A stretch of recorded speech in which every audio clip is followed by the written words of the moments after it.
It is February 28th, 2011, and this is the SC Center.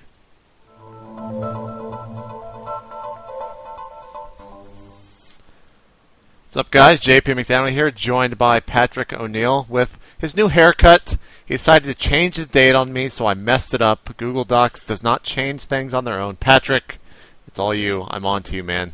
Can't be just changing. Can't just be changing things on your own. Can't do that. Can't mess with the game. But how's it going, man? I see you're wearing a jacket of some sort, and is it quite cold up there in New York? What's the weather like? Honestly, it's not that cold right here where I'm sitting. I just want to feel cozy while I do a show with you, JP. Oh, okay. So I'll agree to that. Let's get started here with the latest news, and there is quite a lot that happened today and also over the weekend. So, IEM released their groups, I believe, for the upcoming IEM Grand Finals that are going to be going live, I think, tonight at 2 a.m. Central Standard Time. And we're just going to run through the groups that they did post. I guess these are the matches that they're going to be pulling from these groups. So starting things off, we're going to have QXC against Idra, Moro against Taharson, and Ace versus White Raw. Ace versus White Raw, definitely one to watch. I mean, those are actually all pretty incredible matches, but I'm going to be paying attention to the PvP there simply because I love White Raw. And we saw Ace take out Squirtle last week in the IC Cup Map Series Invitational.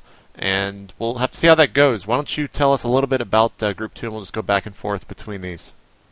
the next one is Maro White Raw, Ace Idra, and then QXC Tarson. And I'm sure, well, first of all, Maro White Raw is going to be a big one, but I'm sure Ace Idra is also going to be big because the Koreans are coming over, and this is something you're going to see more and more of in 2011 because the Western scene is exploding and is so lucrative. So it's going to be really cool to see how Ace does and how Idra does in his first big test since leaving Korea. Now, I just realized that these are actually all the same players from Group. So this is Group 1, I believe, playing tonight, and then Group 2 is going to be playing tomorrow. They kind of stretch things out over there at IEM. So in the next set of matches, we've got QXE versus White Raw, Idra versus Tarson, and Ace versus Moro. White Raw, again, I think, is probably going to be the one to watch there. I'm pretty sure Idra is going to be able to take out Tarson. And I think Ace should take out Moro, but Moro has surprised me more than once before, so we'll have to see how that goes. Definitely tune in for QXC and White Raw, though. That's going to be a pretty incredible matchup. What's up for the next set of matches, Patrick? The next one is Idra, White Raw, Ace, Tarson, and QXC and Moro. And the big match here is definitely Idra and White Raw. I think White Raw poses one of the biggest threats to Idra in the group stage. I think that Idra can take all the Terrans and all the Zergs in his group. It's the two Protosses that are going to be very interesting to see how he deals with, and White Raw in particular, I want to see, and everyone wants to see, how exactly he can handle Idra, especially White Raw, who's recently had a strong string of successes in the last couple of months. Then the last portion of group play tonight is going to be White Raw versus Tarson, Ace versus QXC, and then they're going to end the night with a match that's going to be incredible. Moro versus Idra. There's a lot of trash talk there, mostly from Idra's side against Moro.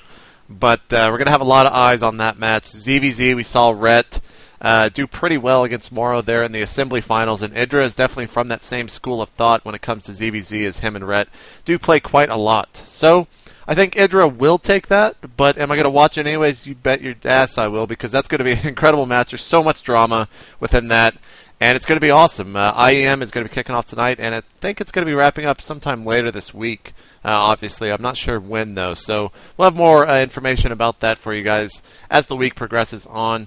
We've got a lot of GSL news that happened, and starting off with what was an incredible group on Friday night, Group E. Why don't you tell me a little bit about what happened, Patrick? All right, so I'm glad, I'm glad I don't have a gambling addiction because I would have lost the goddamn house on this one. Indeed.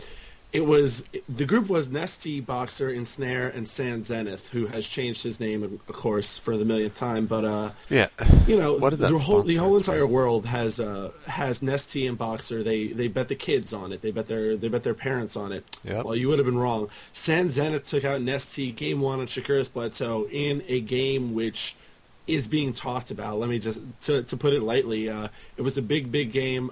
San Zenith really set the tone for the rest of the group. I recommend you go check out at least game 1. It was really cool. The rest of the games, maybe not worth exactly paying the ticket price for, but still pretty good. Ensnare then took out Boxer in another shocker. Not as good a game, but another shocker. San Zenith took out Boxer, and after he took out Nest-T, maybe it wasn't such a surprise. Then Ensnare took out Nest-T, and everybody's world was pretty much upside down at this point. Yep. Boxer and Nest-T played then for who gets better seeding in the up and down matches. Not exactly the most prestigious things either of them have played for.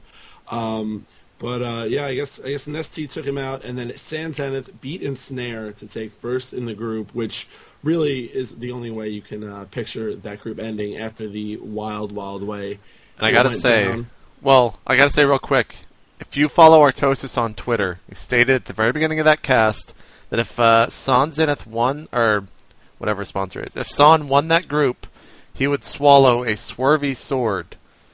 And he's going to do that, so you got to tweet him and remind him that he promised us. We have footage of it, so he can't get out of it. Continue on, Patrick. I just got to remind people about that. No, that's the end of the group. What happened in Group F? Group F, we had Choya Foyu defeating Foxland. This was kind of, Tesla started off the cast saying that this was a pretty balanced group, and Artosis was kind of reluctant to agree with that. But as it went on, it actually became pretty balanced. And we had even everyone winning one game in the first kind of run through. So Choya Foyu defeating Foxland. Bonds taking out the win taking out Bonbons, Choya Foyu losing to Bonds, and then Foxland defeating the Wind. And in set 5, we had Choya Foyu defeating the Wind and Foxland taking out Bonds. So that means that Foxland and the Wind, that doesn't actually have all the matches in it now that I look at it. Or maybe I said that wrong. But anyways, Lin and the Wind are moving on. They both had 2-1. Bonbons and Choya are going to be going to the up and down matches. They both had 1-2. Kind of expected that. I definitely didn't expect to see Bonds continue on. I'm glad that Lin is actually progressing forward. It's good to see a Warcraft Pro. He's kind of taken the leader of the pack when it comes to the Warcraft or ex-Warcraft 3 pro gamers coming over to Starcraft 2. So good to see that. And last night we had GSL Code A Day 5, I think. It wasn't 4. But we had, of course, Rhett playing. But we started the night off with Noblesse going against Maka Prime and a TVT. And I gotta say, go watch Game 1 if you're looking for some interesting TVT builds. We had Noblesse go with a Ghost first kind of build as it was Scrap Station. Maka went with a Banshee type harass, so Noblesse was kind of playing the counter to that, obviously, with Ghost out, and it worked pretty well for him. It's very interesting to see that. Noblesse ended up taking Game 2 again on Crossfire, so he won that series 2-0. Live taking out Cezanne, a 2-0 match as well. It's sad to see the captain of OGS kind of getting knocked out, but those were pretty good games as well. Rhett, what happened, man? He ended up losing 2-0. Those games were actually really good. Crevasse was also... they were both macro maps, but this is something that we're going to talk about on State of the Game later this week, are the macro maps really going to be that much beneficial, or that more beneficial to Zerg players, as Idrid doesn't think they will, and I thought it kind of raised an interesting point. But regardless, Red is going to be thrown back into the qualifications. We're going to have to see if he can qualify for the next GSL 6. It's too bad. Red's probably one of my favorite players, and that means that Huck is the only foreigner left in Code A right now that actually made it out of the round of 32. So we'll have to see how far he can go. And then for the most competitive match, actually, of last night, we had Sengho, a.k.a. Killer, going up against Juke 2. Took Game 1 on Scrap Station, lost Game 2 on Terminus, and then got lucky and got close spawns on Metalopolis and took him out there, making Sengho the winner of that 2-1. And to wrap up the GSL news, we've got Code S round of 32, Group G and Group H going on tonight. Why don't you tell me a little bit about that, Patrick? Yes, sir. So in Group G, we have Tester and AnyPro in a PvP, which I'm sure you're all looking forward to. And we have Genius and Fruit Dealer going off in Shakura's Plateau in a PvZ, which actually I am actually really looking forward to seeing how Genius plays, especially because I believe he's invited to the TSL, if my memory serves me correctly, and I really want to see exactly where he's at. Fruit Dealer as well, so yep. I'm looking to see exactly where those two are at. Group H, though, brings in the marquee name. Meridian King is playing Terminus RE against the Zerg Kyrix. I want to see both of those players. And then SC versus Inca, another TVZ, or TVP rather, there on Tal'Darim Altar. Gonna be a big night. I'm tuning in. I got to tell you, mostly for Genius, Fruit Dealer, and Marine King. Maybe I'm just a big fanboy for the big names, but I really want to see how those two play. And I want to see how Marine King plays because I haven't really seen him do much since he got absolutely knocked around in the last Yeah, GSL. that's true. So It has been a while since we've seen him play. yeah. I want to see if he's recovered emotionally because I sure haven't. That was devastating for me, so I can't even imagine for him. Uh, what happened in the FXO Open? So the FXO Open wrapped up on Friday night, and they also made a lot of announcements for FXO. We'll probably get to that a little bit later. But taking first was OGS Hero. The STC from OGS took second, and then Select taking third, Lush fourth, Optic Zero and Bubbles fifth, sixth, seventh, eighth was Sheth and Mana, and then ninth was kind of a four-way tie from the looks of it with Moonglade, Supernova, Dark Cell, and OGSJ. But it was a good tournament.